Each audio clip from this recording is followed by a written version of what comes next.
পুরস্কারের যে অ্যাওয়ার্ডসগুলো আন্তর্জাতিক যেগুলো স্বীকৃতি দেয় স্বীকৃতি পরে আসলে কাজের যে মূল্যায়নটা হয় এটা যদি একটু জানতে চাই অ্যাওয়ার্ড। প্রথম কথা হচ্ছে যে অ্যাওয়ার্ড মানে তো স্বীকৃতি।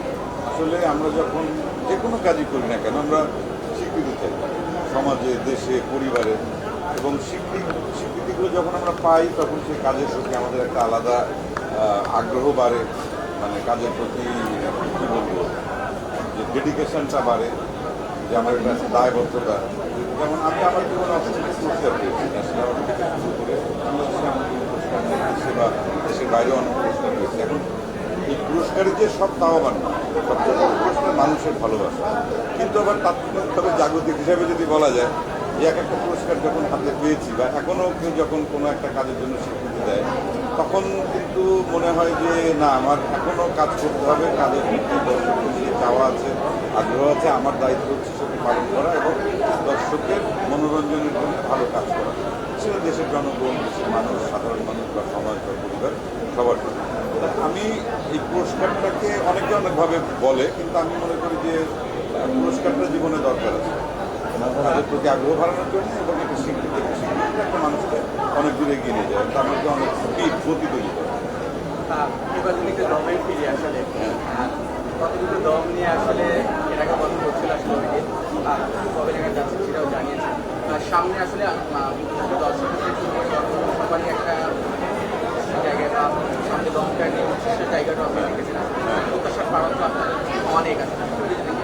একদম, আমি এখানে যারা উপস্থিত আছেন প্রত্যেক সাংবাদিক ভাইদেরকে আমি অনেক কৃতজ্ঞতা এবং ভালোবাসা জানাই।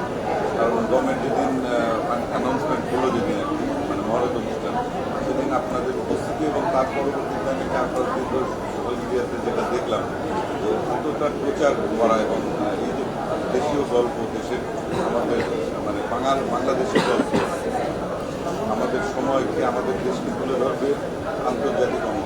কারণ দম আসলে একটা আমি যতটুকু বুঝতে পারছি এটি একটি আসলে ইন্টারন্যাশনাল এই গল্পটি শুধুমাত্র যে বাংলাদেশের দর্শকের কাছে সীমাবদ্ধ থাকবে নর্থে আছে, এটা আন্তর্জাতিকভাবে ছড়িয়ে পড়ার মতো সেই সম্ভাবনা আছে এই গল্পে। বা আমরা যাচ্ছি কতটা কষ্ট করে, কতটা ঠিকঠাক মতো কাজটা করতে পারি, যদি আমরা সাকসেসফুল করতে পারি আমার মনে হয় যে আন্তর্জাতিকভাবে স্বীকৃত একটি কাজ হবে বাংলাদেশের দম।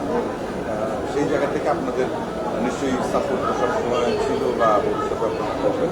তা আমি খুবই আশাবাদী এবং আমি নর্মালি খুব বেশি কাজ করি না, এটা দর্শক ভালো করে জানেন। আমি 1-2 বছর পর পর সিনেমাতে অভিনয় করি, ভালো গল্প না পেলে আমি করি না, ভালো ক্রিকেটার না হলে করি না, ভালো টিম না হলে আমি করি না।